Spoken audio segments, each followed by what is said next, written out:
Let not your heart be troubled. You are listening to the Sean Hannity Radio Show podcast. So like many of you, I have trouble sleeping. I have insomnia. No matter what I tried, it wouldn't work until I met Mike Lindell, and I got my very own MyPillow. It has changed my life. What makes MyPillow so different is MyPillow's patented adjustable fill. In other words, you can adjust the patented fill to your exact individual needs so you get the support you need and want to help you get to sleep faster and stay asleep longer. Just go to MyPillow.com or call 1-800-919-6090. Remember, use the promo code Hannity. When you do, Mike Lindell will give you his best offer ever. Buy one pillow and get another one absolutely free. MyPillow, made in the USA, 10-year unconditional warranty, and it has a 60-day, no-questions-asked money-back guarantee. You have nothing to lose. So it's time for you to start getting the quality of sleep that you've been wanting and we need. Just go to MyPillow.com or call 800-919-6090, promo code Hannity. Take advantage of Mike's special 2-for-1 offer. MyPillow.com, promo code Hannity. All right, so how was everybody's Thanksgiving? Mine was amazing. Slept a lot. I did not overeat at all. I stuck to my diet, which I'm sure most of you can't say. I just made a decision this year that I'm not going to stuff my fat face anymore, and did a lot of working out and walking even outside, getting some fresh air. God lives. You know, the hills are alive with the sound of angels, and it just is what it is. I just needed the downtime, needed the rest period, I just disconnected in ways that you didn't hear a lot from me over the 5 days. I didn't hear a lot from anybody here. It's amazing how viral my Butterball Masterbuilt turkey frying went. I love all these people that say, oh, Hannity does his own turkey. I mean, it's like when I go to the store and people say, what are you doing here? I'm like, shopping? What are you doing here? And they can't believe somebody on TV actually shop. I mean, don't you have people? I don't know what the people are thinking, but I like to shop myself and get the things I want and the things that I eat. Mostly Nutrisystem at this point in my life and Atkins meals.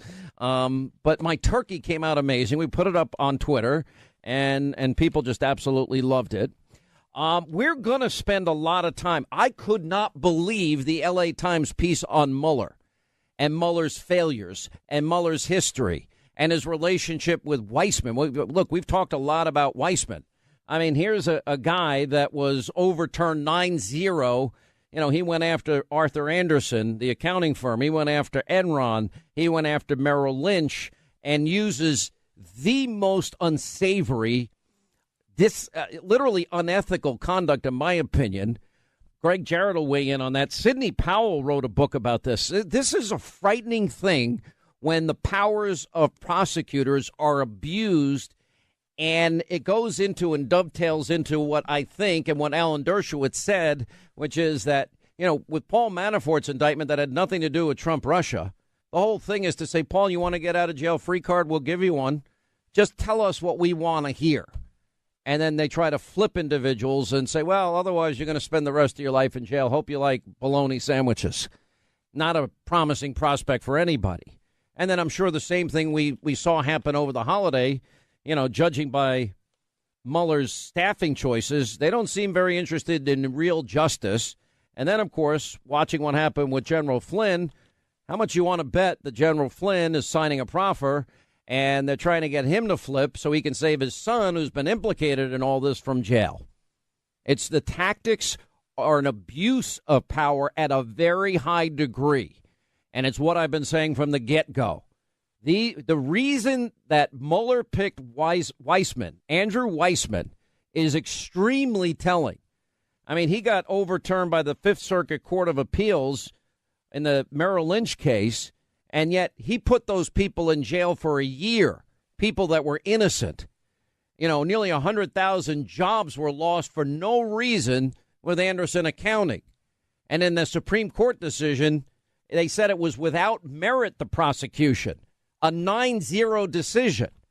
That's Weissman's past. How does he get picked by Mueller in this special counsel investigation? And why do some Trump people tell me, no, we think he's trying to wrap this up? My ass, he's trying to wrap this up.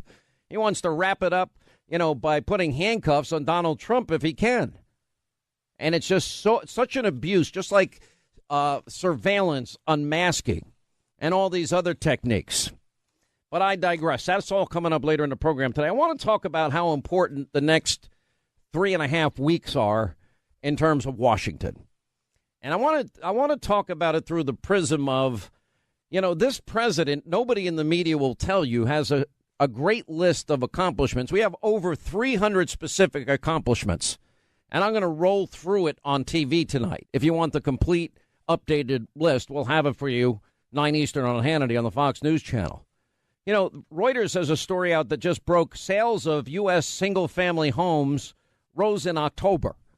It is now their highest level in 10 years amidst robust demand across the country. You know what's great about that? That means the American dream is coming true for more and more people.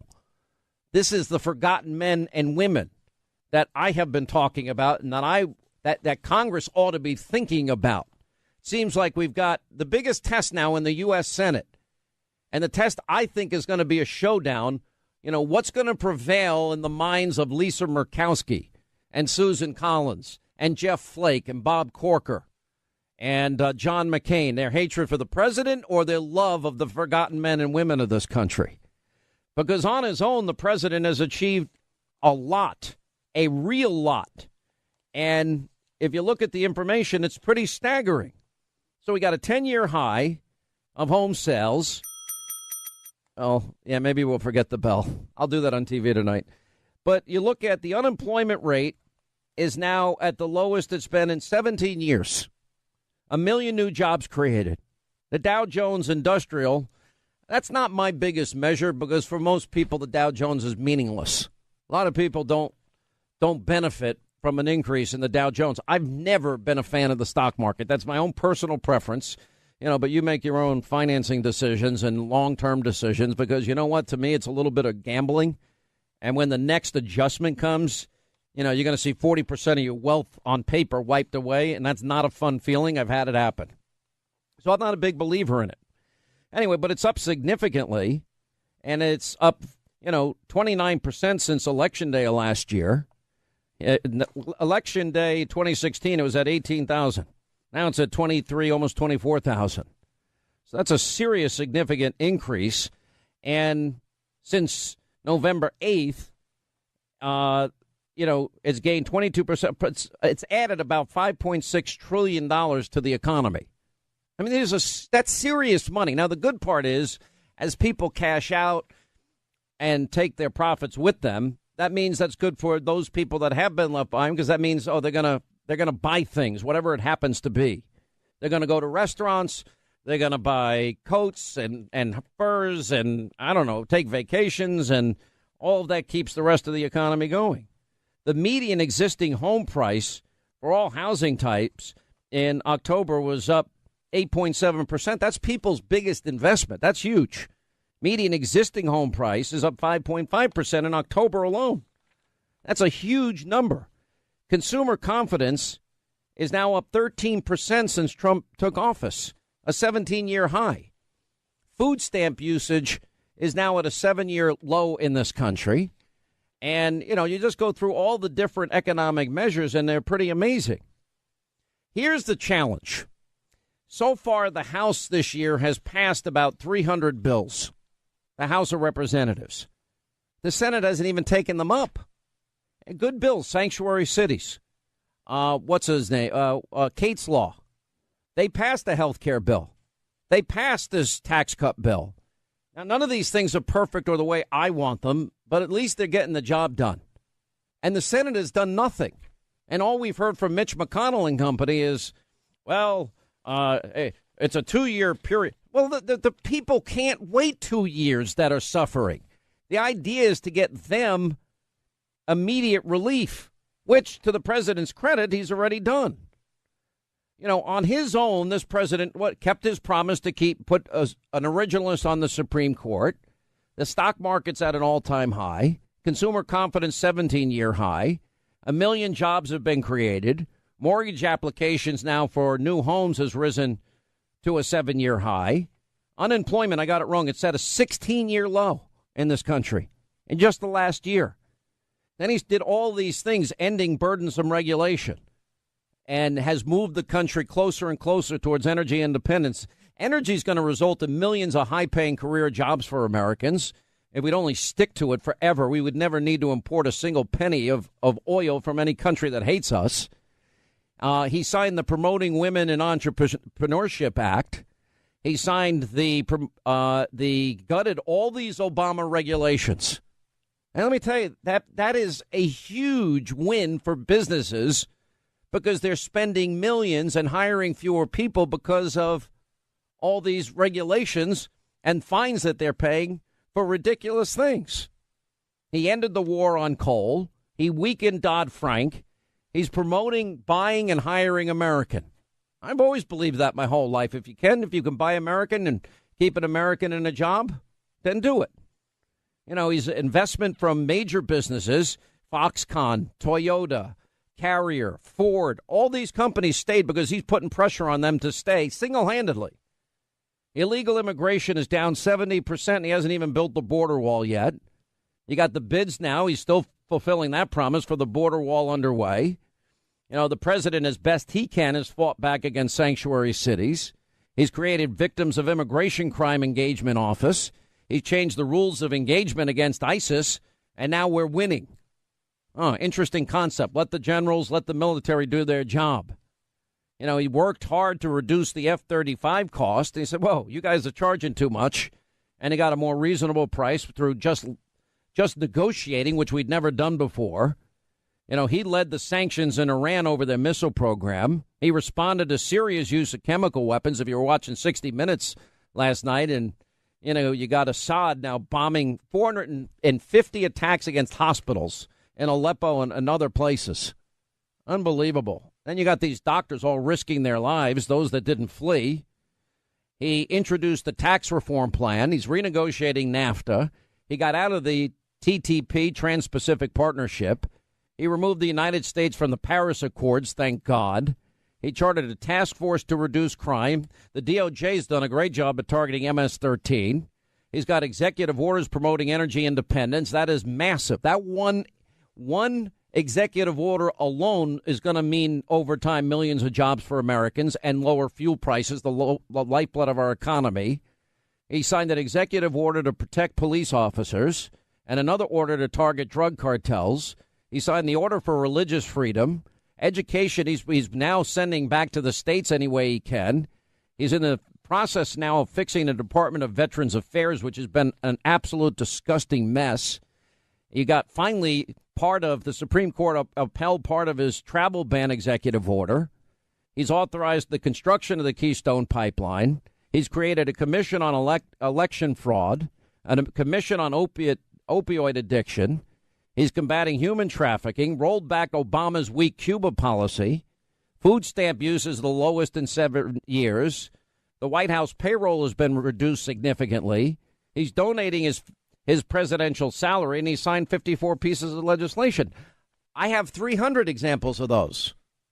Where's Mitch McConnell? Do you know of the president? There's been House and Bill joint resolutions, 413. Only 64 passed by the Senate. Senate bills and joint resolutions. It's ridiculous. The president nominated 515 civilian nominations received by the Senate. In a year, they've only confirmed 266. Half are unconfirmed.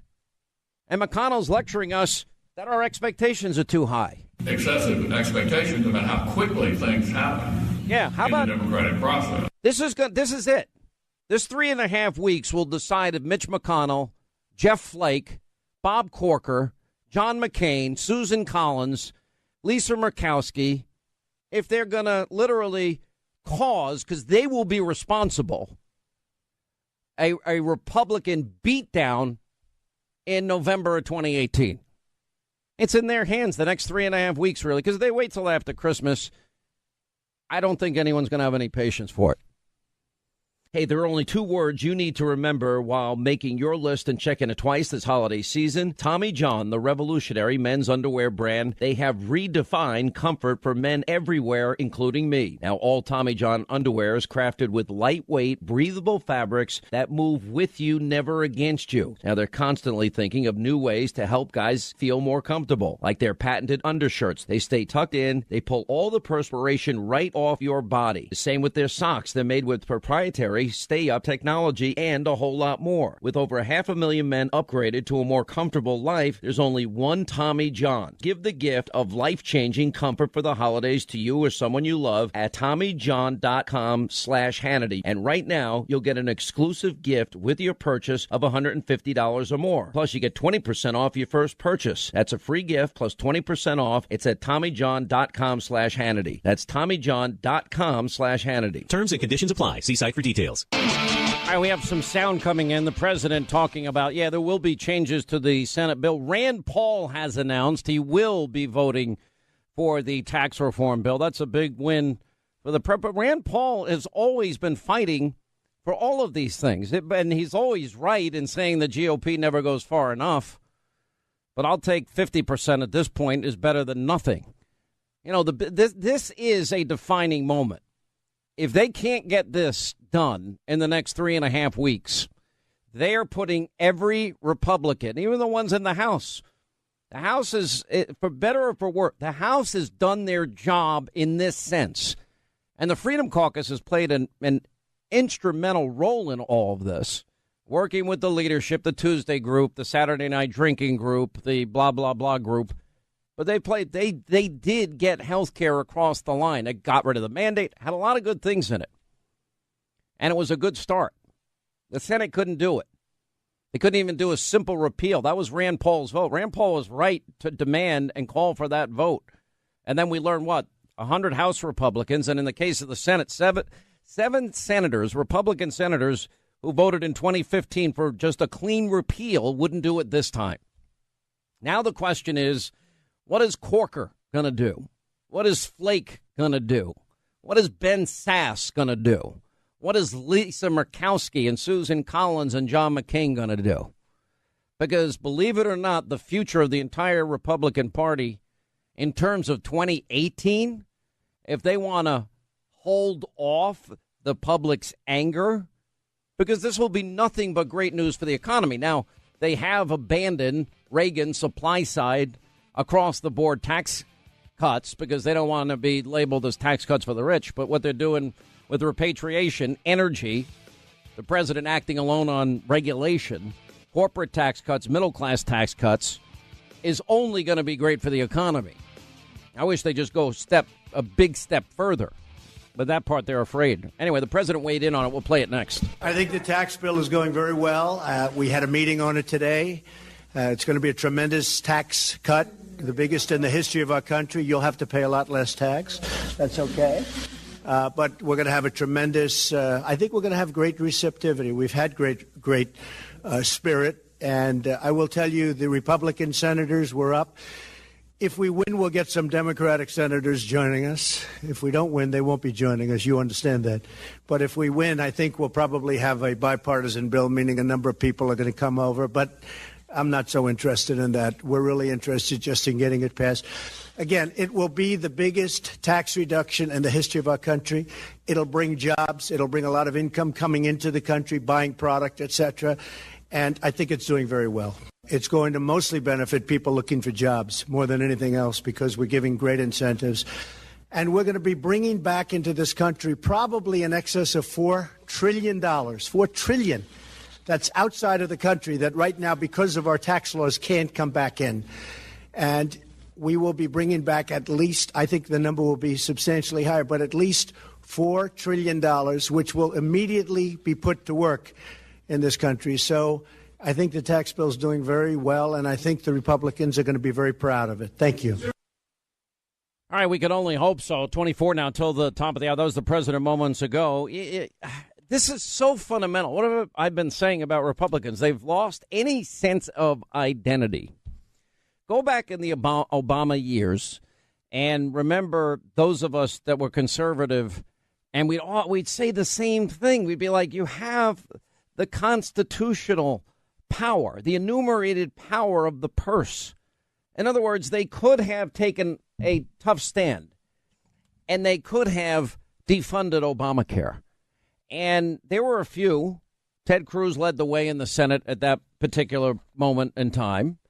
And Ted Cruz was saying, hey, we can use our authority. We can get this done. And they never got it done.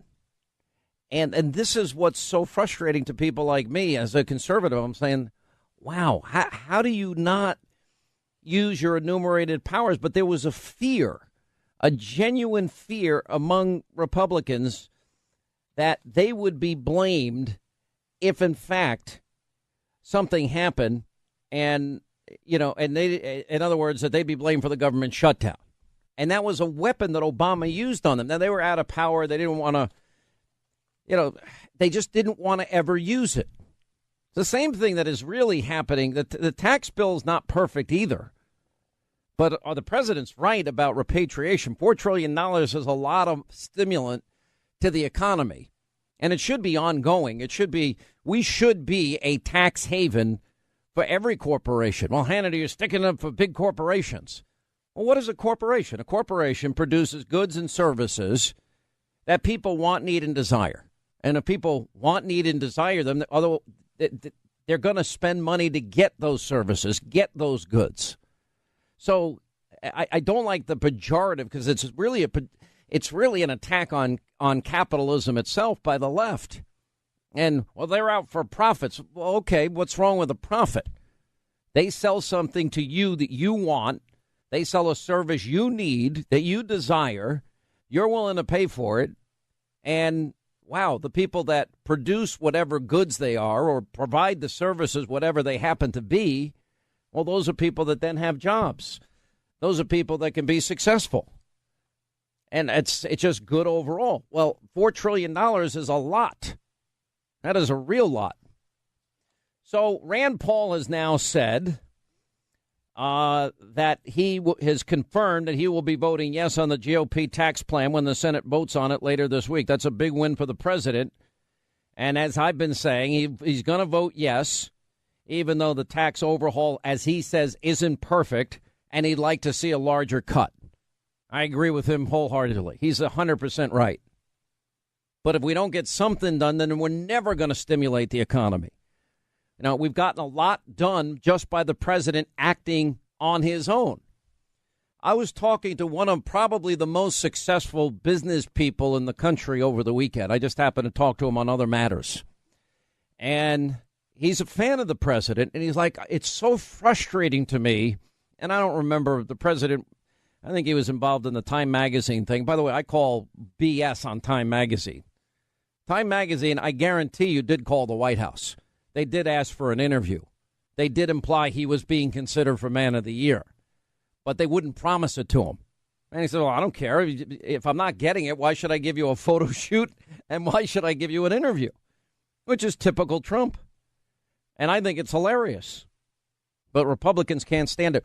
One of the things I've been telling, as I talk to people over this 5-day holiday that we had, I have not changed who I am over the years. I just haven't. I still believe in the penny plan, for example, to balance the budget. I think we've got to rein in government spending. That's not even being considered yet. But first things first, you got GDP growth to 4.5%. We're golden. Then you can grow your way out of deficits. You can grow your way to balance budgets. And the best thing is what the president first did was ending the burdensome Obama year regulations. Those things are huge. Energy is such a big component. It's always understated. Millions of high-paying jobs now that America is committing itself towards energy independence. And by energy independence, I mean all of the above. Allowing coal to continue in this country, opening up drilling in the 48 states and in ANWR, natural gas production. We don't need to import one bit of energy. We can be energy self-sufficient for hundreds of years. And I'm not against simultaneously developing newer technologies that will wean us off of fossil fuels forever. What do I care? As long as it happens in a way that those people can transfer their job skills from one industry to another. Energy is the lifeblood of our economy. I'm sure in 100 years there's going to be alternative sources of energy that actually work. You know, not government-funded boondoggles like Solyndra and kickbacks for cronies, which has been happening. But all of this is now leading to great economic statistics. And all of this is almost done single-handedly by the president. You know, the president going out there independently and fighting to bring jobs back to America. You know, for example, you know, according to the Wall Street Journal, representatives of the German chemical giant Bayer, you know, they're on the stock exchange. They met with the president, and their representatives announced that they're purchasing Monsanto, and they're committed to keeping Monsanto's 9,000 U.S. jobs in the country and adding 3,000 other new high-tech jobs for Americans. If you work in the high-tech industry and you're out of work, that's good news for you. And Bayer said it will direct a half of a planned $16 billion in agricultural research spending in the next 6 years. You got 10 companies that are bringing jobs back to America. One of them is Amazon, announcing that they're going to embark on an ambitious hiring spree. And according to Amazon, they want to create 100,000 new jobs for American workers over the next 18 months. I'm not exactly the biggest fan of Amazon, but good for them. Let's get Americans back to work. You got Ford Motor Company is planning to build a $1.6 billion factory. They had that plan for Mexico. Instead, after pressure from the president and others, the company announced that they're canceling the Mexican car factory, adding that it would invest $700 million to expand their Flat Rock, Michigan factory. And that money is going to go towards manufacturing high-tech electric, hybrid, and other cars and adding hundreds of U.S. jobs. And the president singled out that new Mexican plant for criticism prior to the election. Now, that Ford wouldn't admit that that's the reason they changed their mind, but I'm sure it had something to do with it. IBM has spent years transitioning their business away from PCs into IT services. And anyway, they jettisoned thousands of U.S. workers in favor of hiring support staff based in countries such as India, where labor's cheap. But in May of last year, the company announced another round of layoffs. By the end of the year, IBM's strategy had changed in a dramatic fashion. The CEO announced the company wants to invest now $1 billion in the U.S. over the next number of years. Walmart, same story. Sprint, same story. Lockheed Martin, same story. Hyundai, same story. You know, they're going to boost spending in the U.S. 50% over planned levels. You know, spending $3.1 billion over the next 5 years. Well, why would we be importing cars when we can build them here in America? Doesn't have to be Ford or Chrysler or GM. It could be these other companies, but use American workers, and and then at that point, I don't mind buying it. Although I buy the same car every time. I'm full of crap. Not really. I'm just saying I keep getting the same car. Carrier air conditioners is another one. You know, you got, since the election, you've got Ford, you got Dow Chemical. And I'm just giving you some of the success stories. You know, the president of the United States, with the power of that pulpit, has an awful lot of power. Translux is another one. Sprint is another one. General Motors is another one. General Motors produces vehicles in 30 countries. Their history began here in America.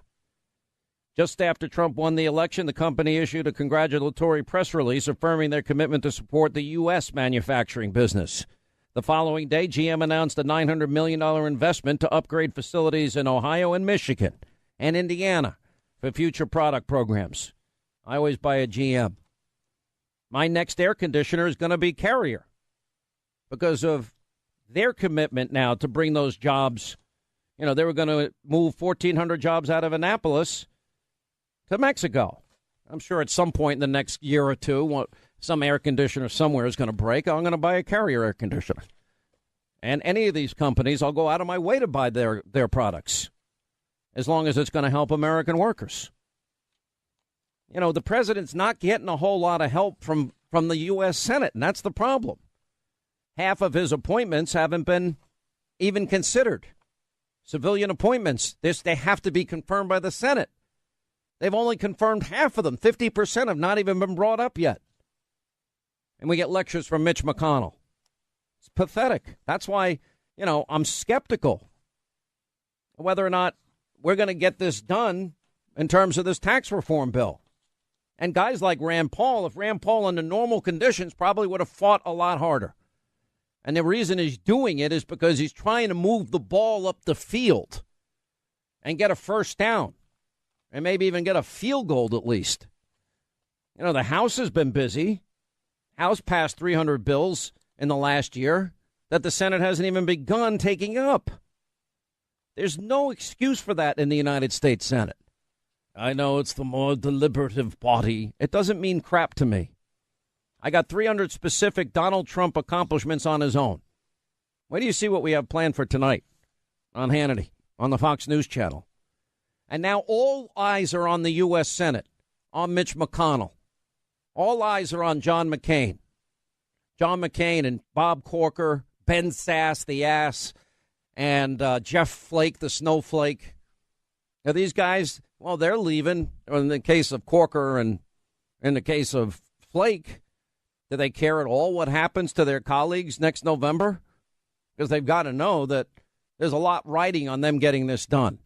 Because if this gets done, and if that money, corporate tax cut money, if that energy money, if that middle-class tax cut kicks in, if the repatriation money comes back as quickly as I think a lot of it will, and factories and manufacturing centers are built, well, then the economy is going to soar. You could predict with pinpoint accuracy everything Obama did was going to tank the economy. And he's the first president ever to have 3% GDP growth of the year. He doubled our debt. 13 million more Americans on food stamps, 8 million more in poverty. Worst recovery since the 40s. Lowest labor participation rate since the 70s. I'm predicting just the opposite is going to happen if you do the opposite things, do the things that work with Reagan. That's why I think it's somewhat timid that they won't go a little further. But I guess politically, dealing with a weak Republican Party, one lacking in identity, one not wanting to have bold pastels and bold colored differences, but pale pastels. And, I'll take what I can get at this point because I know everything that they're talking about is good. Anyway, 800-941-SEAN is our toll-free telephone number if you want to be a part of the program. We're going to investigate the investigators when we come back. News and information you won't get anywhere else about Robert Mueller and about Andrew Weissman. Their backgrounds are atrocious. Their ethics are atrocious. And nobody's even talking about it. All right, as we roll along, investigating the investigators, the records and backgrounds, the more we dig deeper into Mueller and Andrew Weissman, they're atrocious. Their tactics unethical. Their failure rate spectacular. And then the question you have to ask yourself is, what is their real motivation here? What is their real goal here? Is it truth? Is it justice? Or is it a fishing expedition where their real goal is just to take out the president any way they can, a duly elected president? We got Greg Jarrett coming up. Also, Sidney Powell wrote an amazing book, License to Lie, Exposing Corruption in the Department of Justice and the justice system in America. Also, Lou Dobbs today. You said Bob Mueller's a zealot. He is. And you were emphatic about it. He is. I had experiences with him. What kind of experience? Well, I had a case, and my colleague Harvey Silverglade and I went to see him in Washington, and we started to talk about prosecutorial and misconduct by the FBI, and he cut us off. And he said, it's a non-starter to talk to me about FBI misconduct or prosecutorial misconduct. It's a non-starter. He doesn't want to hear about that. He is in the business of protecting the FBI, protecting prosecutors at all costs. I don't suggest he's unethical, but he's very zealous, and he uses a tactic that's very questionable. I would argue, then, that's probably what makes him good at his job. Is that wrong? It makes him effective at his job, but the job of a prosecutor is to do justice, not to get as many notches on his belt as possible. And I think this tactic... You believe that's what he's... Well, I think he's... Look, he is the special counsel. He has an enormous budget. He has a man with his target on his back. the president of the United States.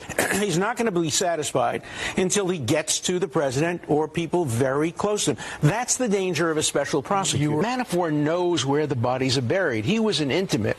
And if anything happened wrong in the campaign, and there's no evidence that anything did, Manafort would know about it. Even if he wasn't directly there, he'd have heard about it. Sure. And so this is an important event for Mueller to try to get leverage over this intimate. You know, the first rule in American crime is if you're going to commit a crime, commit it with somebody more important than you are.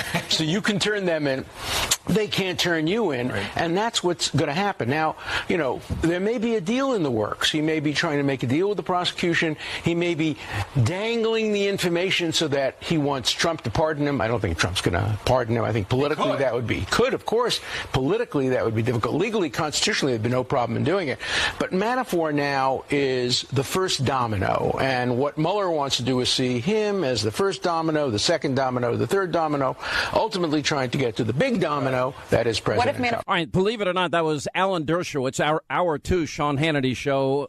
Glad you're with us, 800-941-SEAN, if you want to be a part of the program. This is exactly the types of things we have been talking about. And now you've got the LA Times coming out with a big piece about the record, the background of people like Bob Mueller and Weissman, who is their track records are just atrocious. Their tactics are questionable. Their ethics are, frankly, not beyond reproach. They have example after example of unethical conduct. Now, in the political sphere, I'm sure the Democrats don't care. As long as they get what they want. Their goal is not Paul Manafort, never was. Their goal is not Michael Flynn, General Flynn, and his lawyer. The fact that they met with the special counsel's team, you know, seems like we're on the verge of a proffer if it's not already been signed, and some type of plea deal is going to be made in his particular case. Leveraging going after Michael or General Flynn's son, I'm sure came up as part of the discussions also. Greg Jarrett is here to break all of this down.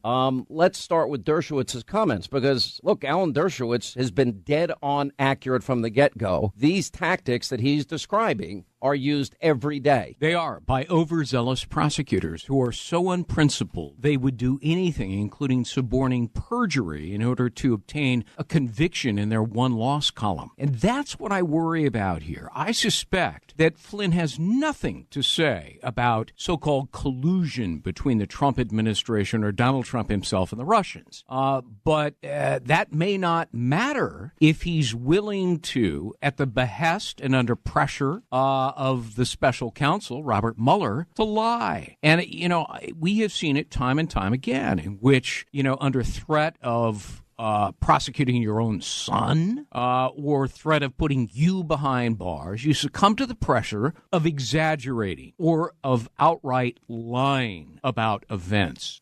Being encouraged by a prosecutor. In other words, so let's go over the case of Paul Manafort. What they charge Manafort with has nothing to do with Russia. In other words, the initial reason for the investigation. It's tax fraud. Okay, going back to issues involving the Ukraine, nothing to do with Russia. Correct. There's nothing that we hear at all that General Flynn has to do with Russia. Right. It appears to be he failed to file as a foreign agent. He may have... By the way, how many people have been prosecuted under that law in 60 years? Yeah, a handful, and most of the prosecutions were never successful. 5 out of the 6 were not successful. That's right. So, and generally the government has the attitude of you can file late, file an amended one, and you're okay, you haven't violated the law. For the first time we're seeing, really in years, Robert Mueller taking a different view and actually charging Paul Manafort with failing to file properly. Now he is probably doing the same thing with Flynn and some other things, which may have included not telling the truth during your national security clearance interview, maybe not telling the truth with the FBI agents who interviewed him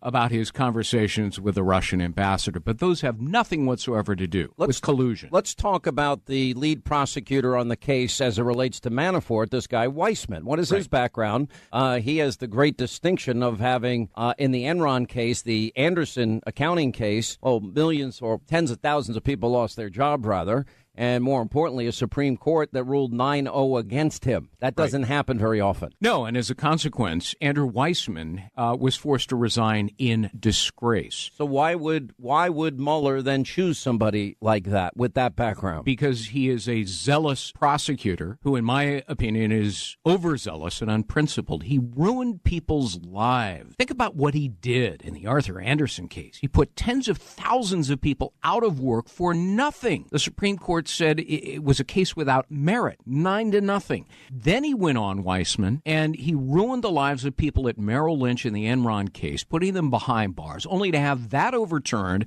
by the Fifth Circuit. This is a man, Weissman, who is known as a legal thug, who will use any tactic, legal or otherwise, to bring somebody down. So this is now what Team Trump is facing. Right. Now, I've interviewed people that are around the president, and they seem to think that Mueller, no, he wants to wrap this up, blah, blah, blah. And I'm sitting I've heard there the saying, same thing, yeah. And I don't believe it. I think he is, as Dershowitz points out, he is now trying to leverage and pressure Manafort, Flynn, and who knows, is it going to be Jared Kushner next? Yeah. Nothing to do with Trump-Russia collusion, all in an effort to say, you want to get out of the trouble we now have you in? Give us information. Right. Which then could lend itself for people making things up, or they create a perjury trap for people. Look at the case of Scooter Libby. Scooter Libby and Patrick Fitzgerald. Right. 3 years, and all they came up with is Scooter Libby was being pressured to bring down the vice president at the time, Dick Cheney. Right. He wouldn't do it. Right. And he got charged. Right. For what? For perjury. It was a pretty flimsy case. Right.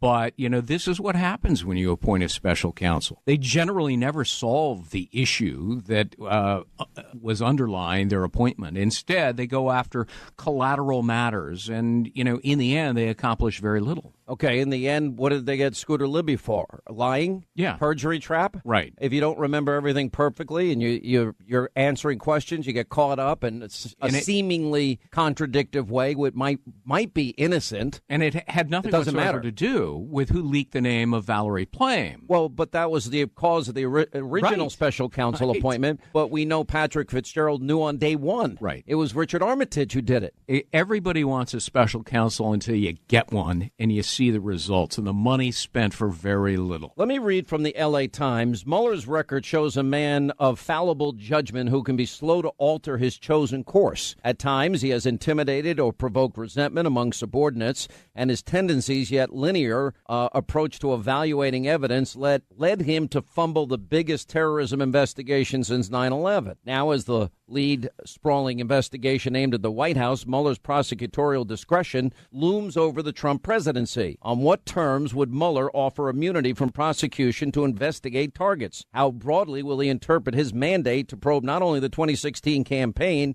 but also matters, quote, that may rise directly from the investigation, right, which we now know is where his investigation has led, far from the original mandate of the investigation. Somebody sent me the L.A. Times. I confess I haven't read it, but I probably know what it says. And I've written about this, that the two people who completely bungled the anthrax case in which people died, they falsely accused somebody of sending the anthrax. In the end, they had it wrong, and those two people were Robert Mueller and James Comey. And as a consequence, $5 million in taxpayer money was paid to the man who was falsely accused by Mueller and Comey. That's all that true. just It's in shows the piece. you. Is it in the piece? Yeah, I figured. But there's also a 79 case. The government went against the Hells Angels Motorcycle Club, 33 members. Indictments allege bombings and murders, as well as the manufacture and sale of illegal drugs. The defendants and their supporters were so feared they had bulletproof glass that was installed in court to shield the judge. And anyway, the first trial of 18 defendants ended only with 5 convictions, and all were overturned on appeal. Again, just like Weissman. Yeah, and this has been the record of James Comey, who also was a U.S. attorney, and Robert Mueller. Because these are guys who are so blind to justice, as Dershowitz was pointing out. That's their job, to seek truth and justice. And there has to be a semblance of fairness in the process. But when you get overzealous prosecutors like Mueller and Comey, all of that is thrown out the door. And really, it's a shame. It should be a crime. All right, we're investigating the investigators as now we see Michael Flynn's lawyer met with the members of the special counsel.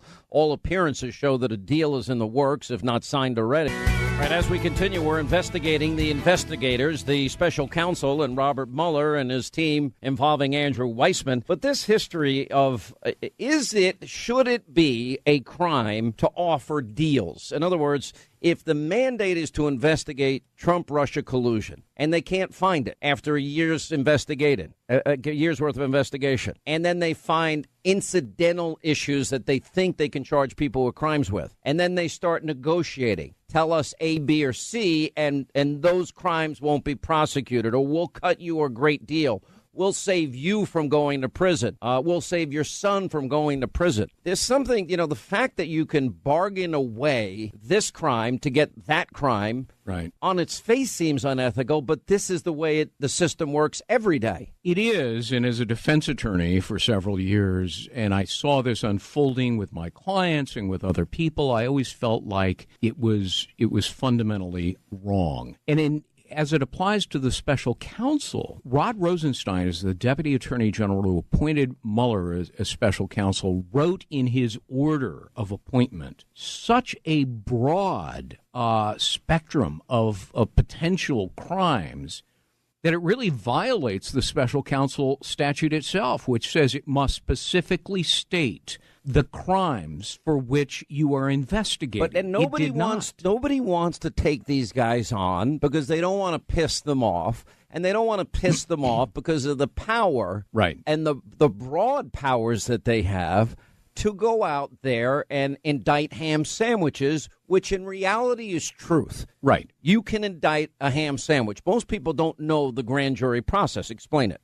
Well, the grand jury is a charade because there's no defense attorney there. There's no rules of evidence. Hearsay, double hearsay, triple hearsay is all admissible. There's no judge presiding. Only the prosecutor is there, and he cherry picks the kinds of evidence that he wants to present to the grand jurors. And typically, when you're only getting one side of a story, you're simply going to adopt what the prosecutor is urging you to do. It is anathema to justice. And it is one of the constructs of the Constitution that I think was faulty. And, we need to get away from the grand jury system, a better system, which many states have adopted. They've abandoned the grand jury system. They make prosecutors, after charges are brought by those prosecutors in their names, they must submit that evidence to a judge in a preliminary hearing. And you've got to convince that judge, based on probable cause, that you have enough evidence to go to trial. What about when we investigate the investigators? How could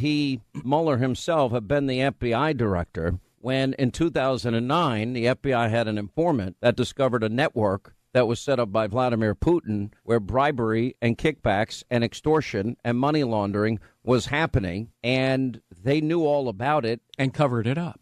Here, the great irony here, and it's a disgusting irony, is that Robert Mueller and his successor, James Comey, together with Andrew Weissman and Rod Rosenstein, all of these people are buddies, and they all knew about the Russian racketeering scheme that drove the sale of a vital national security interest, uranium, to the Russians. And they didn't tell Congress. They had a duty to do it.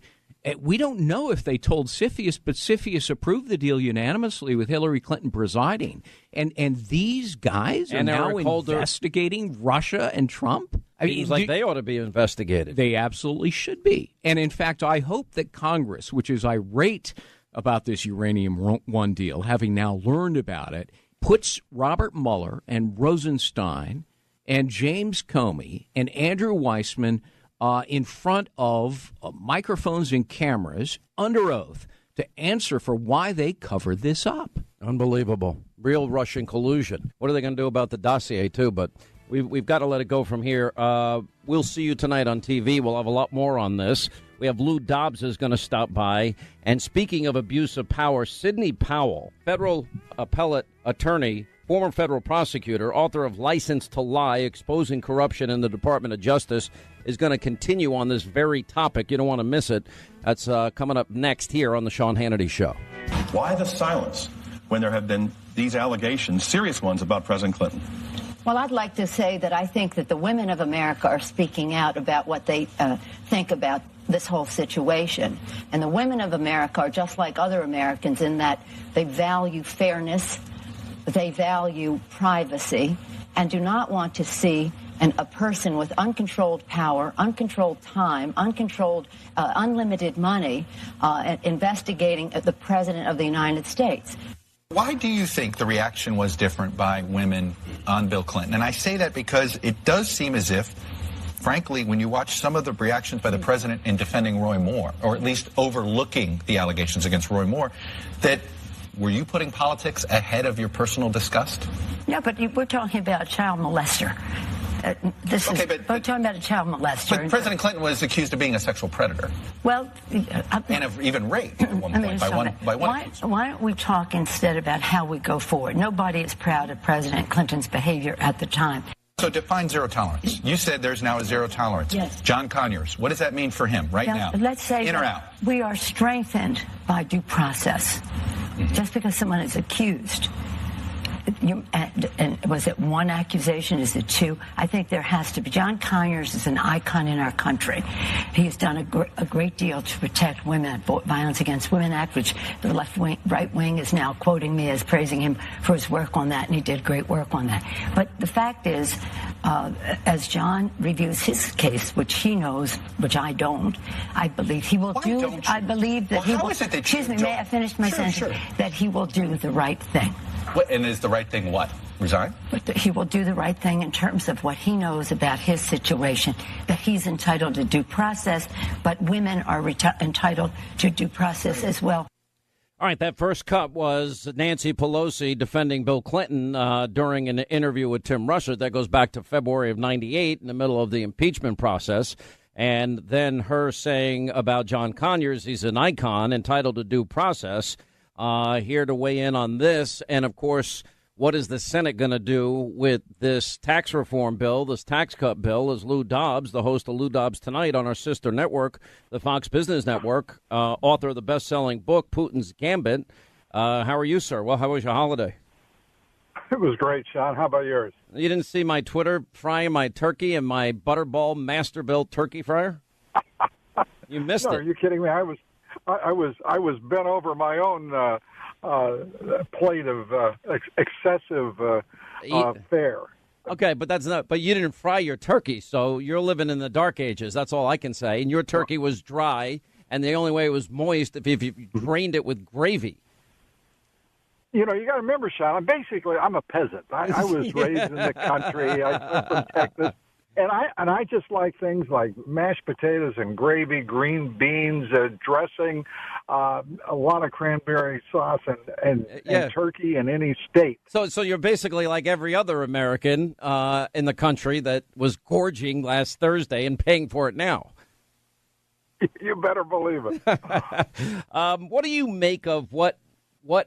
Well, let's just talk about the double standard on these issues when they come up again and again. And look, the defense of Bill Clinton, they defended the left, the indefensible, because of his politics. And the same, right. John Conyers is entitled to due process. I actually agree with that statement. He is entitled to due process. But so is everybody else. And especially when people say, no, they didn't do it. I do believe in the presumption of innocence, and I'm being consistent, and the fact is many on the left are not. You mean you would like to see due process for Judge Roy Moore? I think. My gosh. I believe in fundamental fairness. By the way, in that case, can't we get somebody, a handwriting expert, to look at the yearbook? He said he didn't know the woman. Look at the yearbook, determine the year of the ink, and determine when it was written and determine if it was his handwriting, because I had a handwriting expert of 42 years on this program, and he said he could ascertain that absolutely with 100% certainty. Why is nobody talking about the forensics in that case that exist? Well, you're exactly right, and as you've talked on your show considerably, the fact is that Gloria Allred, for some reason, doesn't want to produce the evidence she claimed was absolutely certain to convict Judge Roy Moore, at least in the court of public opinion. I've got to hand it to the people of Alabama. They want to make this decision. It's their decision appropriately. And idiotic comments from Paul Ryan saying things like, well, I believe the accusers are credible.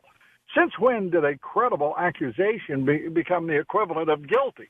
I mean, this is nonsense coming from the establishment GOP on Capitol Hill. Well, we all agree on a fundamental point here. We don't want child molesters in any position of power. And then I think Ivanka Trump said it exactly right. There is a special place in hell. That's right. For someone who molests children. All right, let me move on to the economy because, I actually am going to lay out tonight. It's going to take a while on TV. All the president's accomplishment, and we got 300 big ones. Okay.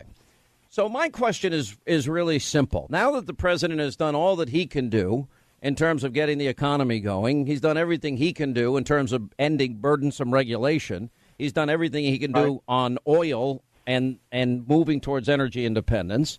And he's keeping his judicial promises, thanks to Chuck Grassley last week in particular. So now the question is, and there are about 300 bills that the House has passed in the last year that the Senate hasn't taken up, and they've only approved about 50% in a year of the president's nominations. And I know that Mitch McConnell says that our expectations are too high. What's going to happen in the Senate with this tax cut bill? Well, right now they're 5 votes short, as you know. And I don't see where they're getting the 5 votes, particularly when they're meeting today with the Senate. The president is meeting with the Senate Finance Committee. And at the same time, Mitch McConnell doesn't show up at the White House with them. I worry about little minor symbols like that. I think that an engaged majority leader should be there with the committee, certainly in the White House, working side by side with the president. Because, this is a president now who's involved in constitutional confrontations as well as constitutional crises. He should be shoulder to shoulder with Paul Ryan and Mitch McConnell. And they are the ones who should be at the White House, not the president on Capitol Hill. So what does it mean at this point that they could actually end the year with no major accomplishment, having both houses of Congress? What it means, if I may say it this way, Sean, that Paul Ryan and Mitch McConnell could do in 2017 what they've done every year in which they led the Republican Party in their respective houses, and that is to do absolutely nothing.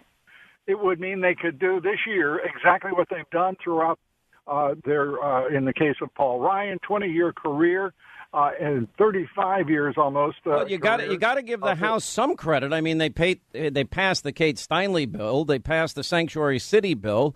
It's not the health care bill that we were promised, but they still passed it. They passed the budget. I mean, they're passing the tax reform.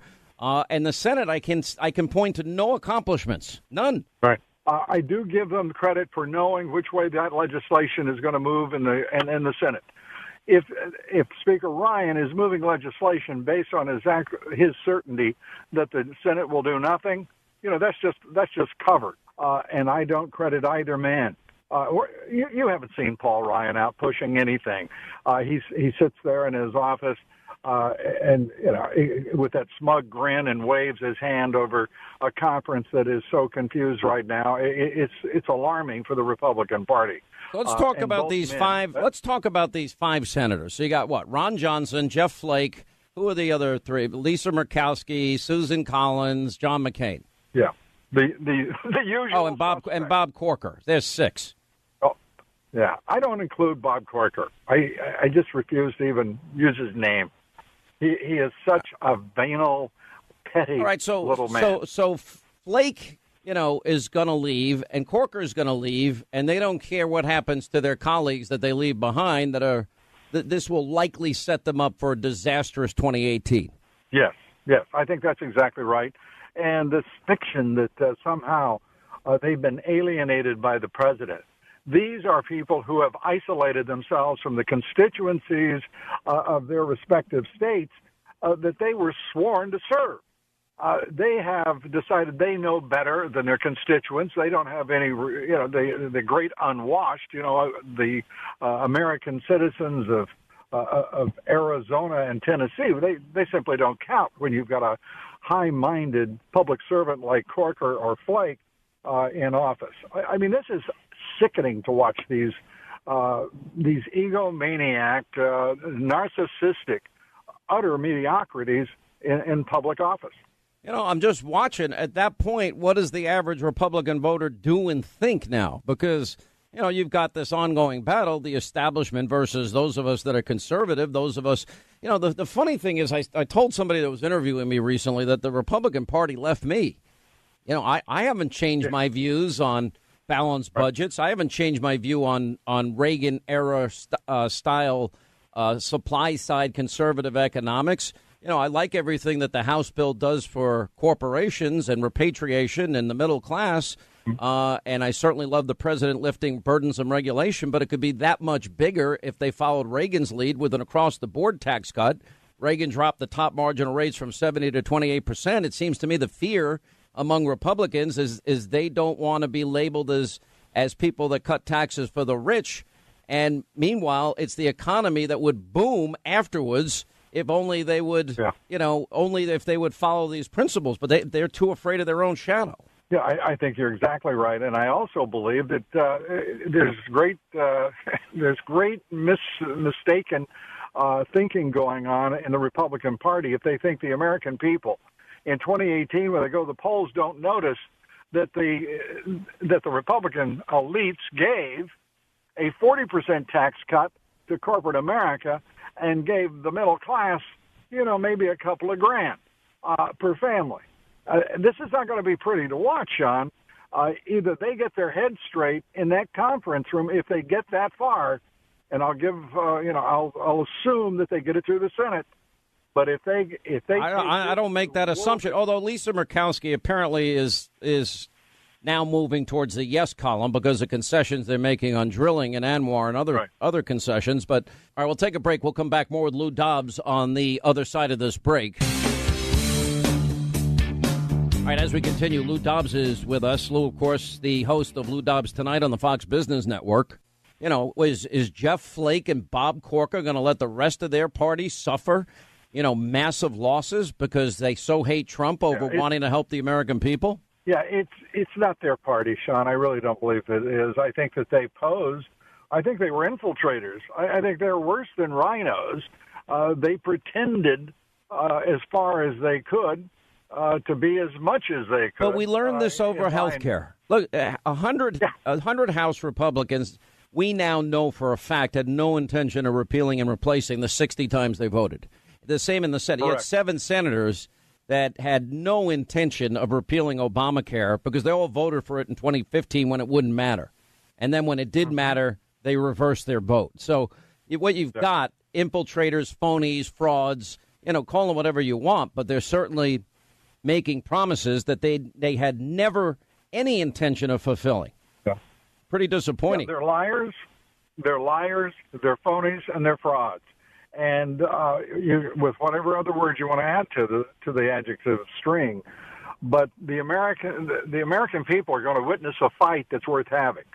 You and I, we both know a little something about street fighting. I don't know a thing about that. I've never been in a fight my whole life. Are you kidding? My whole life is a fight, like yours. Exactly. Oh. But as we look at what's going to happen in 2018, this is a fight worth having.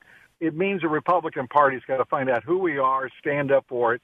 This is a fight not only between globalists and nationalists, not only a fight between the elites and the establishment and the American people. This is a fight for the soul of the country, because if the Republican Party dissolves in 2018, there isn't a chance in the world that we can save this country, let alone make America great again. Scary proposition, but also very true. Very accurate. All right, this is a big moment, big week, big 3 weeks. Lou Dobbs, thanks for being with us. We always love having you on. 800-941-SEAN. You want to be a part of the program. We're going to investigate how corrupt the justice system in this country can be and is. Sidney Powell, an amazing book coming up next. Now, I recently read a powerful book, read it in one day. It's titled License to Lie, Uncovering Corruption in the Department of Justice. Now, I recommend that you read this book because if even half of it is true, and I believe it is true, you have a lot of work to do to clean up that department. Will you consider doing that for me? Thank you, sir. I will. She writes that overzealous, ambitious, narcissistic, and dishonest prosecutors destroy innocent people by deliberately withholding evidence they knew contradicted their cases. A small, powerful group of Washington overlords, federal prosecutors, sometimes break rules to win cases. All right, that book that Orrin Hatch was referring to is called License to Lie, Exposing Corruption in the Department of Justice. Sidney Powell, the author of this book, federal appellate attorney, former federal prosecutor, and with a decade inside of the Department of Justice. Well, Powell knows all that we were talking about earlier today with Greg Jarrett, and that is the fraudulent conduct, the backroom dealings that are destroying the nation's legal system. And Powell has written for several outlets. One article recently is judging by Mueller's staffing choices, he may not be interested in justice, something we've been telling you. James Comey and Loretta Lynch should be impeached for whitewashing Clinton's crimes. Well, that was written back in October.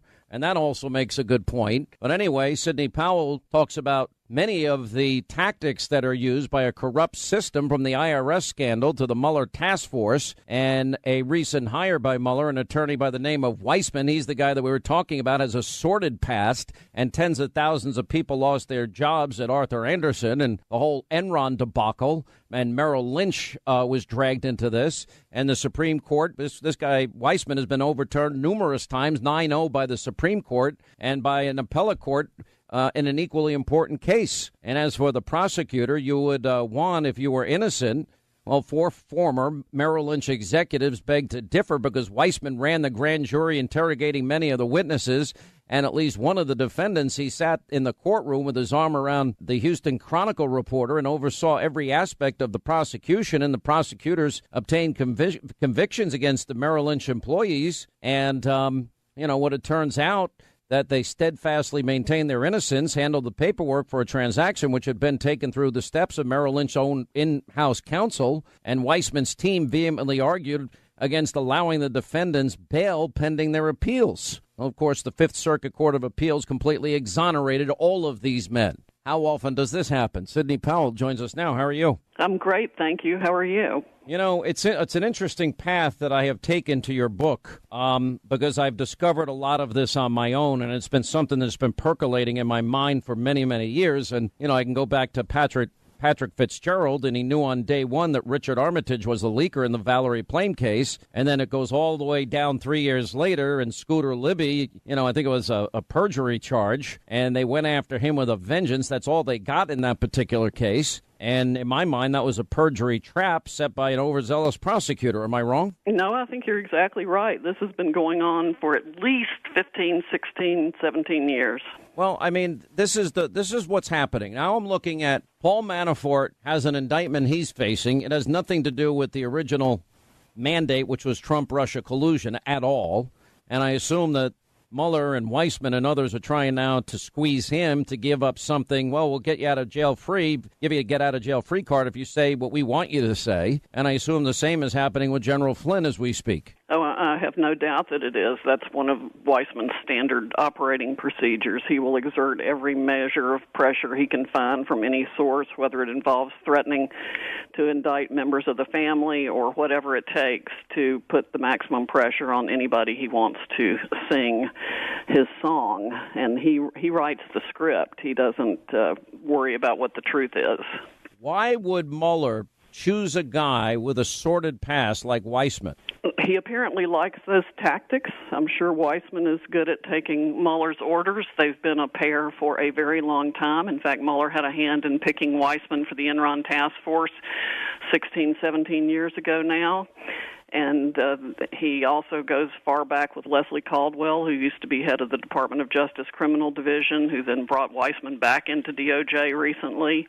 I mean, all of the Enron Task Force prosecutors found their way to very powerful positions, mainly in the Obama administration, and they've been running the country from various parts of it for a number of years now. Do you think any of what the tactics that they've shown, in other words, after Mueller knew what happened with Arthur Anderson and Enron and what happened to these Merrill Lynch guys, don't they have any responsibility to own up to the fact that they are ruining people's lives here in the process of exerting this unchecked power? No, I mean, one of the things we need to do, we need massive criminal justice reform to stop this unchecked power. Prosecutors have sovereign immunity. They enjoy the same immunity that federal judges enjoy, even when a prosecutor commits intentional misconduct, such as hiding evidence that they know exonerates the defendant. And that happened in the case of Ted Stevens, didn't it?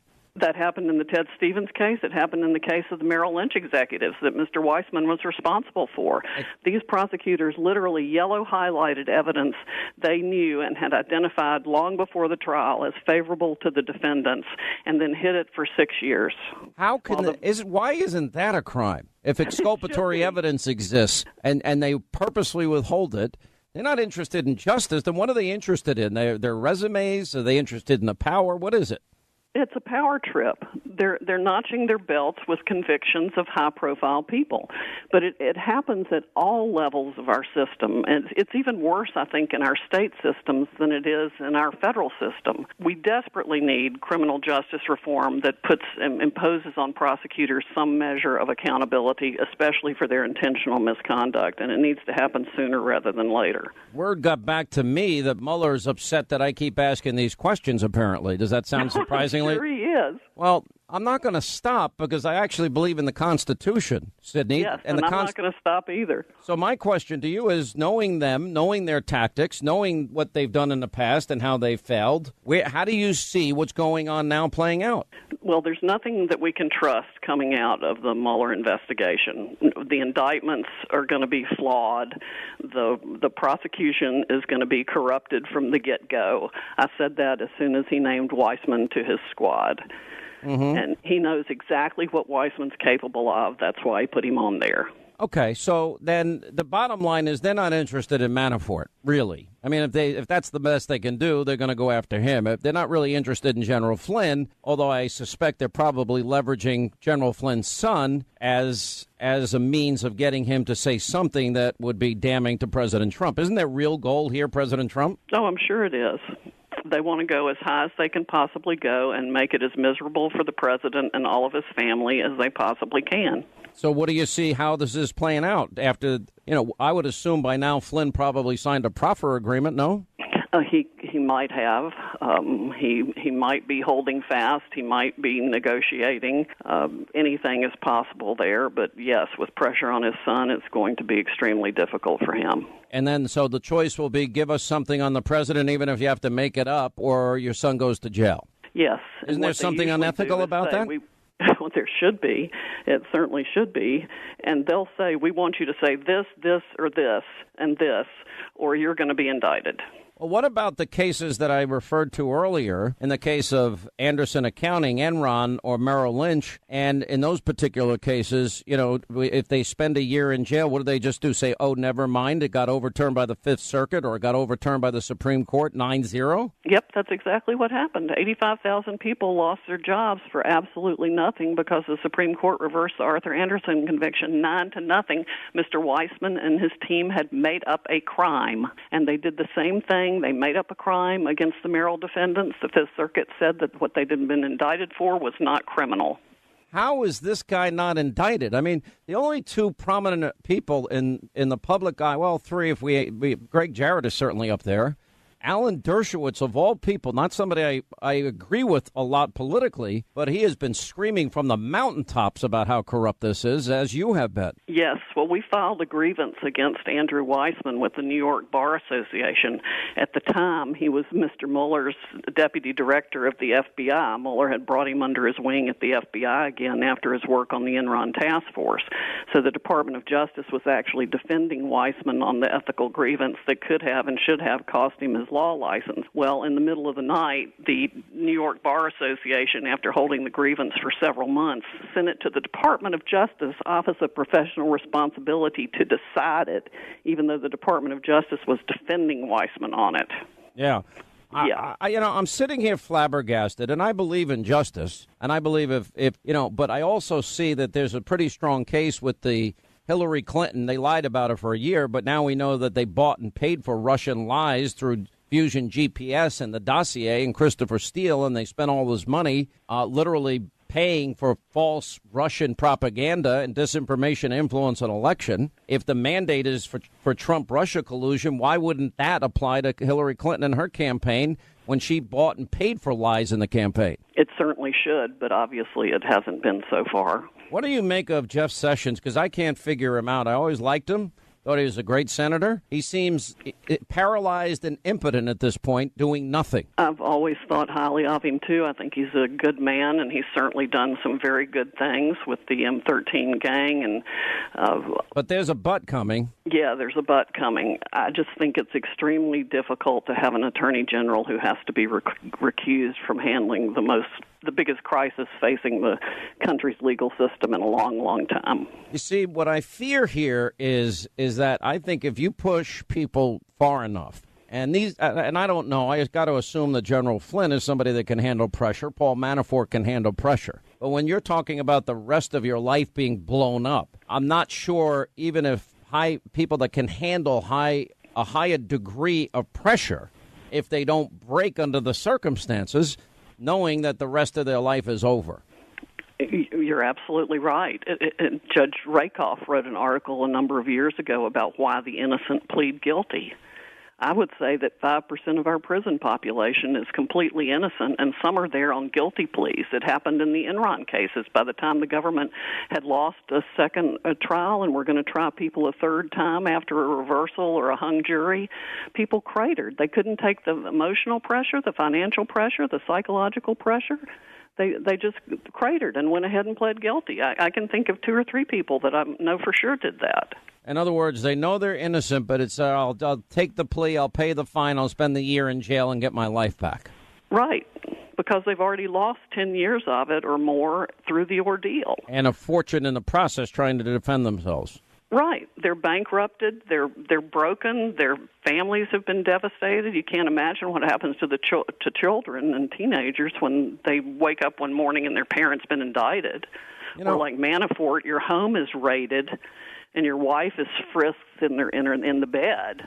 I mean, what a horrible violation and absolutely unnecessary. I knew as soon as I heard that it happened that was Andrew Weissman. We got to take a break. We'll come back with Sidney Powell, who wrote the book License to Lie, Exposing Corruption in the Department of Justice. And we'll get to your calls at the bottom of this half hour here on the Sean Hannity Show. All right, as we continue with Sidney Powell and her book License to Lie, Exposing Corruption in the Department of Justice.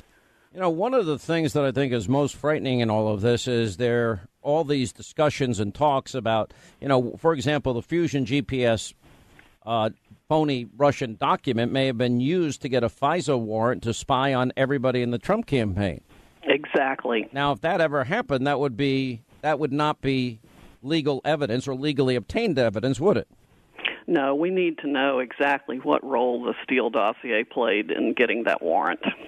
I just see so many crimes here, and then the Uranium One deal, and then the dossier deal, and then Debbie Wasserman Schultz and her IT guy, and like Hillary Clinton, who deletes subpoenaed emails by Congress, who bleach bits them and acid washes them and destroys BlackBerries and only hands over devices without SIM cards and gets away with it. Right. Well, I wouldn't get away with it, would I?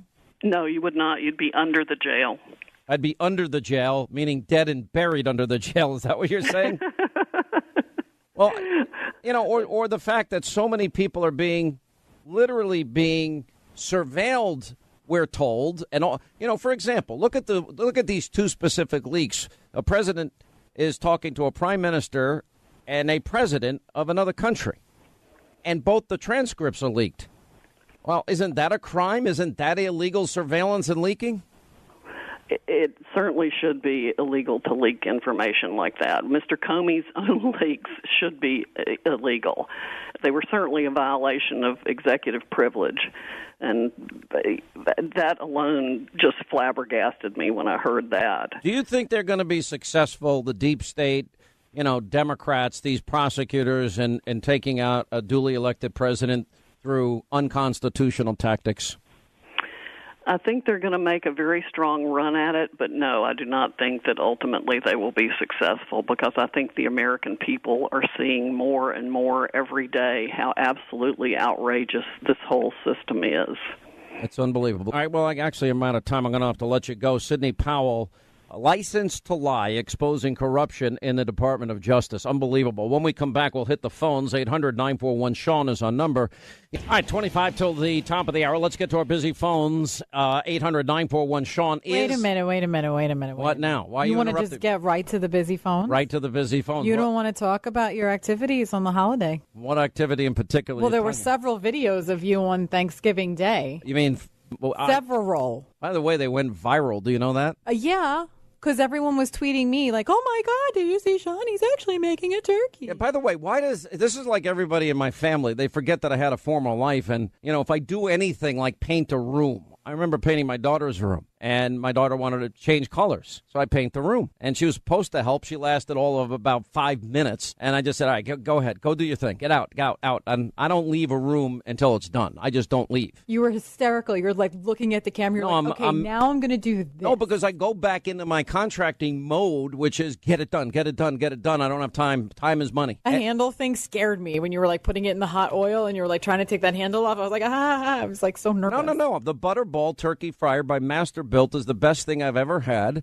And I cooked a 14.5-pound turkey, and I did it in 53 minutes. And I put the whole video online, and I go, for more turkey tips, go to Hannity.com, which was a total joke because there were no turkey tips on Hannity.com. And it was the best, the juiciest. I think I did my best job because you actually prepare the turkey and inject it. And you can use different flavorings for the injection. And what it does is it really makes it more. It is so moist, it melts like butter. Say it in New York tone, butter. Like butter. Like butter. Like butter.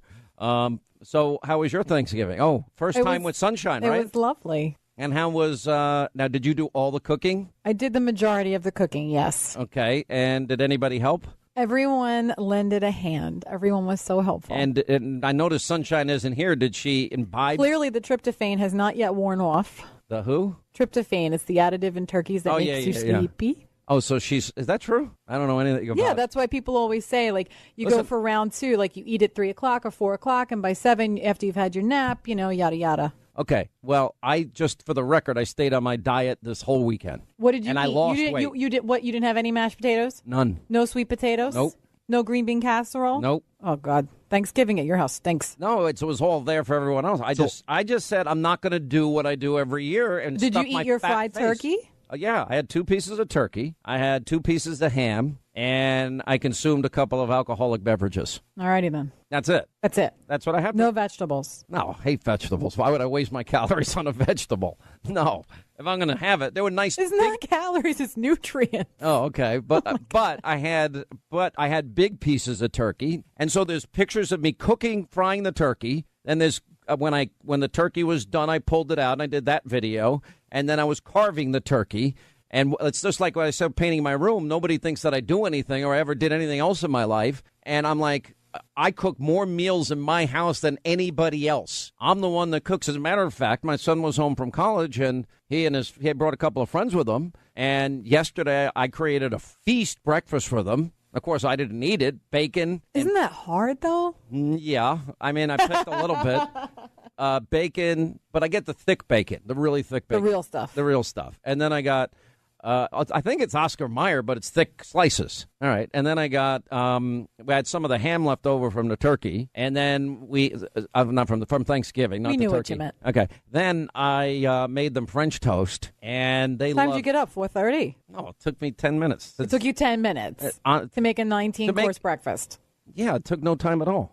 Just, a couple English muffins. When you and retire, you can cook for Linda. Clearly, I'm going to hire you. Who cleans? You're going to clean and cook. I'm going to put you to work. No, you like hard work.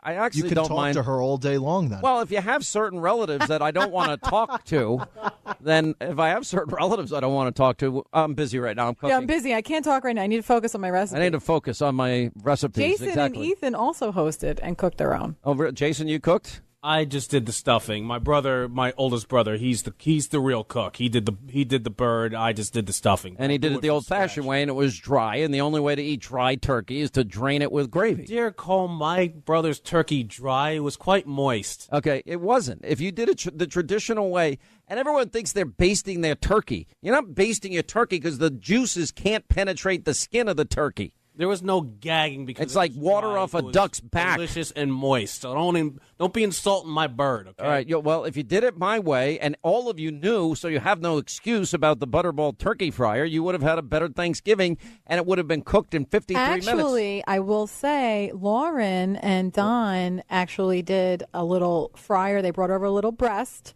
and I had my master-built fryer, and we had what that tasted a little better? later. My turkey, obviously. No, because you can't baste baste your turkey in the oven because it won't penetrate the skin. Yeah, but I did something a little different. And what's that? Well, what I do is I separate the skin from the body, and then I skin from the body, and you massage the dead turkey. I do. I send it up to God. It's like a turkey spa day. Exactly. I think we should post a video of that next year. Yeah. But I'll tell you, it's not a good video. The other thing that I did, I spent hours, life below zero. And thinking, that's what I want to do with my next life. I want to move to Alaska and live like a pioneer.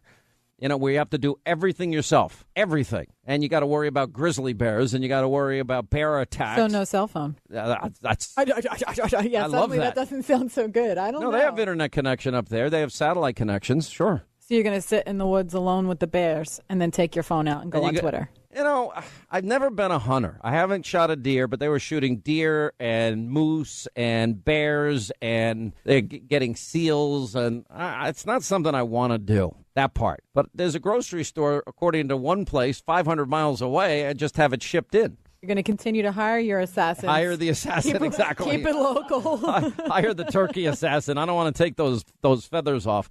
Wayne in Baltimore, Maryland. Is it my buddy Wayne? Wayne Dupree? Is that you? How you doing? By the way, Wayne has a podcast. How's your podcast doing? I'm missing you, man. I've never said. Will you wait for me to call in? That's not an invitation. Every time you've asked me, I've done it.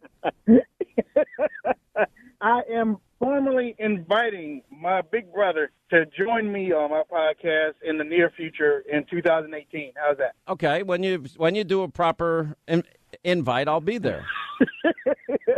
Okay. So what's going on? How was your Thanksgiving? Let me tell you something. Your video of the master-built turkey. Yeah. Now, last year, I loved it. This year, you did a little bit more because you put a little bit more online. But what I came up with, I saw your ending, and the juices in my mouth were flowing because you look so happy. Your eyes were glowing. You look like you won $1 million, and you took that turkey out of there.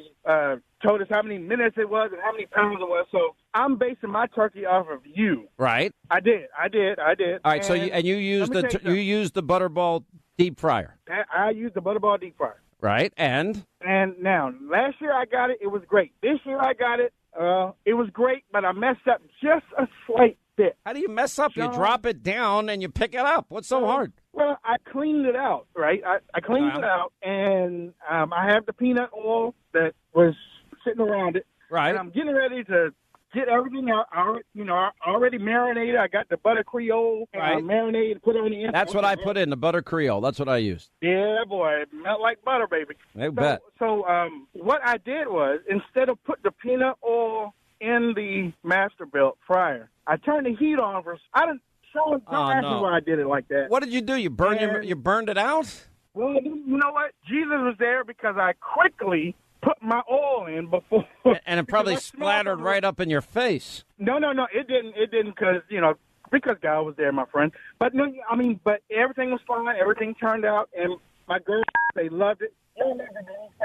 I have a simple bit of advice for you newbie turkey fryers. Follow directions. That's my advice. It's not that hard. All right. No, it's not. It's not. All right, Wayne, listen, I'm grateful. I'm thankful for this audience. I'm thankful for all my deplorable friends like you. We're in a fight for the heart and soul of the country. It's nice to get a little time to reflect and just relax. All right, my friend, we'll talk soon. I'll come on your podcast anytime you ask. You know how to get me. 800-941-SEAN. All right, let us say hi to Patty is in Vegas on K-Dawn Radio. What's going on, Patty? How are you? Great. How are you today? I'm good. What's happening? Just a little frustrated with Pelosi lately. Well, I have been historically, but the way that she is defending Kanye and not even and wants to hang Roy Moore out in front of the Capitol building, the double standard is mind-blowing on the Democratic side when it comes to any one of these sex scandals. It's crazy to me. You know, it was funny because this weekend she took so much fire for saying she believes in due process. Now, she didn't believe in due process for any Republican. And that's what I pointed out. She'll defend Bill Clinton to the nth degree in 98 and condemn any Republican whose name comes up. But, boy, now we're talking about due process again. And all I do is consistently say is that you don't rush to judgment. Wait for the facts to come in. Unless somebody like Al Franken, you have irrefutable evidence like the picture, then you don't have to worry about the evidence because it's there. Once you have the evidence, you have a president that was impeached. Exactly. Well, no, everybody knows he's a predator now. I mean, look, the only reason Democrats are speaking out now about Bill Clinton being the predator is because he doesn't have any power now. And they don't need the Clintons, and Hillary's finished politically. So now all of a sudden they're showing great moral courage, which they're not. Right. Well, but she still to this day will say that it wasn't his fault. It was 30 years ago. It was 40 years ago. Why are we talking about it? Well, why are we talking about it when he's been impeached? We have irrefutable evidence. You have it against Al Franken. You have them having a slush fund to pay people damages, which the amount they paid them was ridiculously low. Right. And now all of a sudden he is an icon. An icon? Are we even having this conversation? Look, I mean, the bottom line is, and not when I said it, some people got angry with me. And I said, no, I am consistent. And he said it didn't happen. I said, okay, let's let like, for example, in the Roy Moore case, he said he didn't know the woman that he signed the yearbook to allegedly. And we had a handwriting expert on that said with 100% certainty, if they compare his writing to the writing at the time, they will be able to tell within 100% certainty whether it was him or not. And the same thing on the ink side of it. Is the ink old or is the ink fairly new? And they'd be able to tell that. And why we don't use the forensics in that case. I mean, I know that I don't even know what Gloria Allred's answer to that is at this particular point in time. But, if she really believes in that was Roy Moore, then, subject it to a real forensic place and show everybody the results. And that point, well, then Roy Moore has some explaining to do because he said he never knew the woman. Doesn't that sound fair to you? But then they're not going to do it. It's bizarre. Well, and if it were everybody, every news outlet, everybody would be asking for that book. Everybody would be asking for that book if it was a Republican. I mean, if it was a Democrat, they would not want to go back and revisit this 40 years ago. But that it's a Republican, they want to go ahead and crucify him, but yet they don't want the evidence to. Why isn't everybody asking for it? Where's NBC? Where's ABC? Where's MSNBC? Where's everybody saying, give me this? So that we can get evidence and move on, because they don't want to move on. They want to keep it going. They want to defame any Republican they can. And they will. And it's never going to stop. This is not going to stop. No. And it will be Republicans and it will be Democrats. They're equal opportunity, bad people on all sides. And I think that these guys that use taxpayer dollars, let them use money out of their own pocket to pay their claims. Let them pay for it. Why should the taxpayers foot the bill? And then they'll argue, well, it's, I was innocent. I just paid it to avoid any type of, okay, well, maybe they did. But don't use our money. That's your choice. Use it. You want anonymity. You want it to go away. pay with your money. And it's ridiculous. I don't see why one taxpayer dollar is spent on settling claims, but that they want settled. It doesn't make any sense to me. Anyway, this is going to be a hell of a 3-week news period here leading up to the Christmas vacation, or 4 weeks. Anyway, where do you see tonight's Open on Hannity? And we'll investigate the investigators tonight. And we got a lot of other stuff. By the way, the NFL viewership is in the tank. Do you even care anymore about the NFL this year, Jason? One of the biggest NFL fans I know. Well, my team is lovely 2-8. So, Oh, you're a Giant fan? Yeah, I'm a Giant fan. Loving life. I think at this point they want the best draft choice coming up. No, they'll still play Eli Manning for no reason. Well, they shouldn't, actually, because he's got no team behind him. They lost every one of their receivers. They have no front line anymore. They have nothing. All right, Hannity tonight, 9 Eastern, Fox News Channel. All right, so there's 3.5 weeks for McConnell and the Senate to get their job done. We'll list what the president's done on his own. We'll list what the House has done. And we'll talk about how little the Senate has done.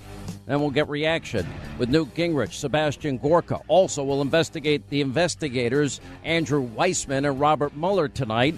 Sidney Powell, Greg Jarrett, their ethics are questionable. And Franken's press conference, 9 Eastern, Hannity tonight on Fox.